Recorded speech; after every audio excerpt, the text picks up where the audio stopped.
మన స్టూడియోలో ప్రముఖ జడ్జి గారు రామకృష్ణ గారిని మనం తీసుకురావడం జరిగింది. అదేవిధంగా ఈ యొక్క ఎన్ఆర్ఏ, అదేవిధంగా మహిళలకు ఎంపవర్మెంట్కి సంబంధించి ఆవిడ ఎంతగానో కృషి చేస్తున్నటువంటి రషీద్ గారు కూడా ఈరోజు మన స్టూడియోలో ఉన్నారు. ఆవిడ ఎన్ఆర్ఏ, అదేవిధంగా మన ఏపీలో మహిళల ఎంపవర్మెంట్ కోసం ఆవిడ కృషి చేస్తున్నారు. ఏదేమైనప్పటికీ నమస్తే జడ్జి గారు, అదేవిధంగా నమస్తే రషీద్ గారు.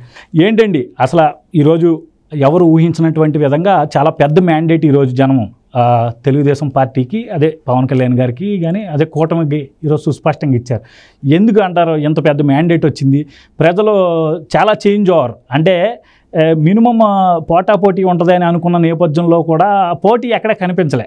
కారణం ఏదై ఉంటుంది అంటారు? మీరు కూడా ఈ ప్రభుత్వం మీద, అదే ఈ ప్రభుత్వం తరపు నుండి మీరు చాలా గాయపడ్డారు, అనేక దాడులు ఎదురైనాయి, మీకు చాలా ఇబ్బందులు పడ్డారు. ఇవన్నీ ఎదుర్కొంటూ ఈరోజు మీరు ముందుకు సాగారు. సో ఎలా చూస్తున్నారు మరి ఈ విజయాన్ని? మీరు ఆనందిస్తున్నారా, లేదా ప్రతిపక్షమే లేకుండా పోయిందని ఏమైనా బాధపడుతున్నారా? సుబ్బు గారు, ఇక్కడ ఎవరు ఊహించిన మ్యాండేట్ కాదు ఇది. ఇది ఎప్పుడో నిర్ణయించబడ్డ మ్యాండేట్.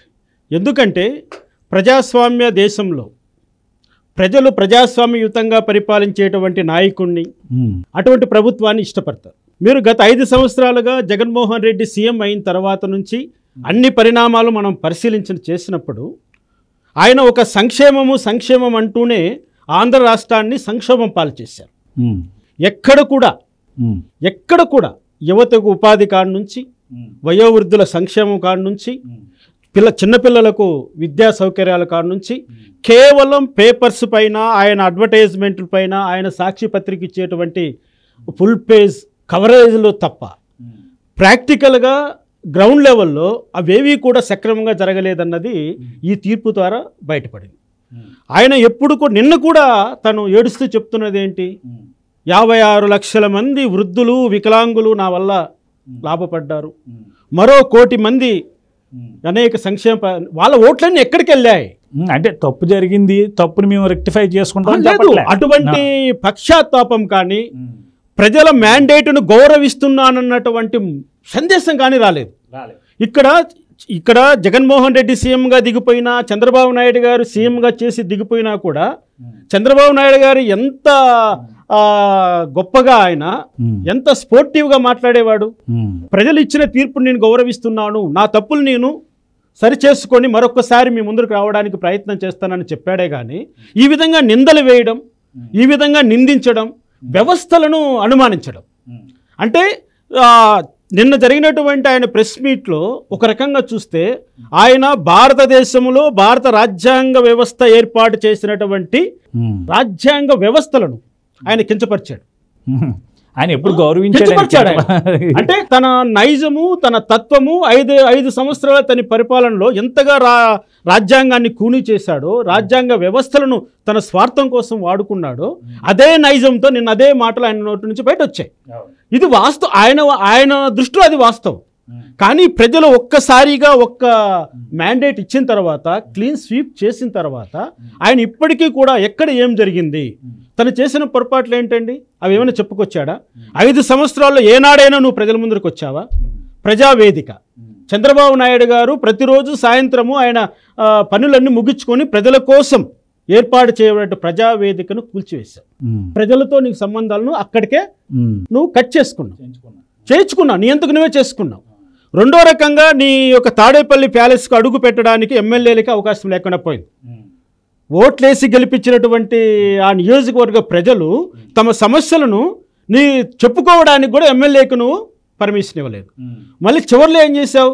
ఎస్సీ ఎస్టీ ఎమ్మెల్యేలందరినీ మార్చివేసి, వాళ్ళ నియోజకవర్గాలన్నీ మార్చివేసి, వాళ్ళ అవినీతి పరులు అంటూ వాళ్ళకు ముద్ర వేసి నువ్వు కొత్త ప్రయోగాలన్నీ చేసావు. అంటే నువ్వు చేసుకున్న తప్పులు, నీ స్వయం కృత అపరాధాన్ని నువ్వు ఈరోజు రాజకీయ వ్యవస్థలకి అంటగడుతావు. మీరు ఎన్ఆర్ఏ, అక్కడ మీరు హ్యాపీగా సెటిల్ అయ్యారు. మీరు ఇక్కడికి ఎందుకు వచ్చారు? చంద్రబాబు నాయుడు గారికి ఎందుకు సపోర్ట్ చేయాలనుకుంటున్నారు? ముఖ్యమైన ప్రశ్న ఏంటంటే, ఈ ముస్లిం కమ్యూనిటీ ఎక్కువ జగన్మోహన్ రెడ్డి గారి వైపు ఉంటుంది, జగన్మోహన్ రెడ్డి గారు ఎక్కువ వాళ్ళకి మేలు చేస్తాడు అనే అభిప్రాయంలో మొన్నటిదాకా చాలామంది ఉన్నారు. అయితే ఈ ఎలక్షన్లో అన్ని వర్గాలు తెలుగుదేశానికి సపోర్ట్ చేసినట్టుగా మనకు సుస్పష్టంగా కనిపిస్తుంది. అయితే మీరెందుకు చంద్రబాబు నాయుడు గారికి సపోర్ట్ చేయాలని అక్కడి నుండి పనుగట్టుకుని ఇక్కడికి వచ్చి ఇక్కడ మళ్ళీ మహిళల ఎంపవర్మెంట్ కోసం కృషి చేయాల్సిన ఎందుకు అలా ఆలోచించారు? ఆ కోణంలో ఎందుకు వచ్చారు ఇక్కడ దాకా? అవునండి, నా పేరు రషీదా, నేను ఎన్ఆర్ఏ టీడీపీ ఎన్ఆర్ఏనండి, కోయిట్లో జాబ్ చేస్తూ ఉంటాను. అయితే అక్కడ సెటిల్ అయింది, 20 సంవత్సరాల నుంచి అక్కడ సెటిల్ అయ్యాను. నేను ఎక్కడ సెటిల్ అయినా కానీ ఏపీ అంటే ఒక గౌరవం ఉంటుంది కదా, పుట్టినిల్లు అది మనకు. పుట్టినింట్లో అవమానం జరిగినా కానీ మనకు జరిగినట్టే. అక్కడ ఎంతోమంది ఎన్ఆర్ఐలు బయట దేశాలకి ఏపీ నుంచి వెళ్ళిన వాళ్ళము, సెటిల్ అయిన వాళ్ళం ఉన్నాము. అయితే ఏపీని మేము ఎప్పుడు రోజు మా పుట్టినిల్లుని చూసుకుంటూ ఉంటాం. ఇంట్లో అమ్మని ఎలా కాల్ చేసి అమ్మ బాగున్నావా, నాన్న బాగున్నారా, తమ్ముడు ఎలా బాగున్నారా, అలాగే ఏపీని కూడా చూసుకుంటూ ఉంటాం ఎన్ఆర్ఐలు అందరం. ఎలా ఉంది మా ఏపీ అంటే ఇటీవల కాలంలో రిపోర్ట్ వచ్చిందండి, మన ఇండియాకి మనీ అంటే వారి యొక్క దేశాలకి అక్కడ సంపాదించిన సొమ్ముని పంపించడంలో ఇండియా నెంబర్ 1లో ఉంది. అంటే మన ఇండియన్స్ ఫ్యామిలీస్కి ఎంత వాల్యూస్ ఇస్తారో అక్కడ సంపాదించిన సంపాదన కూడా మన దగ్గరికి ఎంత బ్యూటిఫుల్గా పంపుతున్నారు అనేదాన్ని అక్కడ వివరించారన్నమాట. Okay, continue. అయితే బిఫోర్ మా ఏపీని రోజు కాల్ చేసి మాట్లాడాలనుకున్నప్పుడు తృప్తిగా ఉండేది. ఏపీ న్యూస్ చూడాలన్నా కానీ ఏదో ఒక సంతోషంగా ఉండేది. మేమందరం ఎన్ఆర్ఐలు బయట దేశాలకు వచ్చాము, సెటిల్ అయ్యామంటే అది మన సిబిఎన్ గారి ద్వారానే జరిగింది. ముఖ్యంగా ఐటీ పరిశ్రమలు, ఐటీకి సంబంధించినవి, ఇంజనీరింగ్ వాటి మీద బయట దేశాలకు వెళ్ళి యుఎస్ కానీ గల్ఫ్ దేశాలు కానీ ప్రతి దేశాల్లోనూ బాబు గారు ఇచ్చిన స్ఫూర్తితోనే బయట దేశాల్లో సెటిల్ అయ్యాం మేము. అయితే ఎప్పుడైతే ఇది మళ్ళీ తిరగరాసినట్టుగా అయిందో, చరిత్ర తిరగరాసింది అని అంటారు కదా, అలా మన జగన్ గారు వచ్చారు సారు. ఆయన్ని నేను కించపరచడం లేదు, కానీ మళ్ళీ ఏపీలో ప్రాబ్లం స్టార్ట్ అయింది. మేము ఎప్పుడైనా ఫోన్ చేసినా కానీ సమస్యలే. ఇంతకుముందు విదేశాలకి ఎన్ఆర్ఐలు ఎవరైనా బయట దేశాలకు వెళ్తున్నారంటే ఏపీ నుంచి 100కి 10% మాత్రమే వెళ్ళేవాళ్ళు. అది ఒక ఎడ్యుకేటెడ్ పర్సన్స్ మాత్రమే వెళ్ళేవాళ్ళు. అయితే ఈ 5 సంవత్సరాల్లో ఏం జరిగిందంటే లేబర్ లేబర్గా ఎక్కువ మంది 100కి 80% వెళ్ళారు, సమస్యలు ఎదుర్కొన్నారు విదేశాల్లో.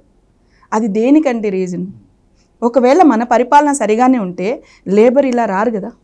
అంటే పేదల ప్రభుత్వం ఈరోజు ఓడిపోయింది అన్నట్టుగా ఆయన నిన్న కూడా చెప్తున్నాడు. ఆయన అంటే పేదల వైపు తను నిలబడ్డాడంట, పెత్తందారులు అందరూ ఈరోజు గెలిచారు అన్నట్టుగా మాట్లాడుతున్నారు. అలా పేదవాళ్ళు నిజంగానే ఆయన పేదవాళ్ళకి సపోర్ట్ చేస్తే, నేను ఒక ఎన్ఆర్ఐగా నేను బయట దేశాల్లో ఉన్నాను కాబట్టి నేను చెప్తున్నాను, 80% ఎందుకు వస్తున్నారు విదేశాలకి, లేబర్ క్యాడర్లో ఎందుకు వస్తున్నారు? దానికి అర్థం ఏంటి? ఎన్నో సమస్యలు ఇరుక్కుంటున్నారు. అలా ఎందుకు ఇరుక్కుంటున్నారు? చదువు రాని వాళ్ళు వస్తున్నారు, ఇళ్లలో క్లీనింగ్కి వస్తున్నారు. ఇవన్నీ ఎలా జరుగుతుంది? ఈయన నిజంగానే పేదవాళ్ళకి అంత అన్నలాగా లేదా ఇంకొకటి కొడుకులాగా ఏదో ఒక రూపంలో ఉంటే ఎందుకు రావాల్సింది వస్తుంది?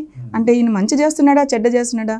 ఇప్పుడు ఎలక్షన్ జరిగాయి, అది చూపించారు కదా, పేదవాళ్ళే చూపించారు కదా, పబ్లిక్కే, ప్రజలే కదా సమాధానం చెప్పారు, అవునా కదా? ఇంతవరకు చరిత్ర తిరిగి రాసినట్టుగా ఆయన ఒకవేళ నిజంగానే చేసుంటే ఆయన మళ్ళీ ఎందుకు గెలిపించుకోము? బాబు గారు ఒక్కసారి గెలిచిన తర్వాత రెండోసారి గెలిపించుకోలేదా? మూడోసారి మళ్ళీ బాబు గారు మళ్ళీ మన ముఖ్యమంత్రిగా రాలేదా? మరి ఈయన ఎందుకు రాలేకపోయాడు? అంటే ఈయన మంచి చేశాడనా చేయలేడనా? ఆయనే సమాధానం ఆయన దగ్గరే ఉంటుందండి సమాధానము. మమ్మల్ని కాదు, ప్రజల్ని కాదు అడగాల్సింది ఈ ప్రశ్న. తను అడుక్కుంటే తన దగ్గరే ఉంటుంది ఆన్సరు.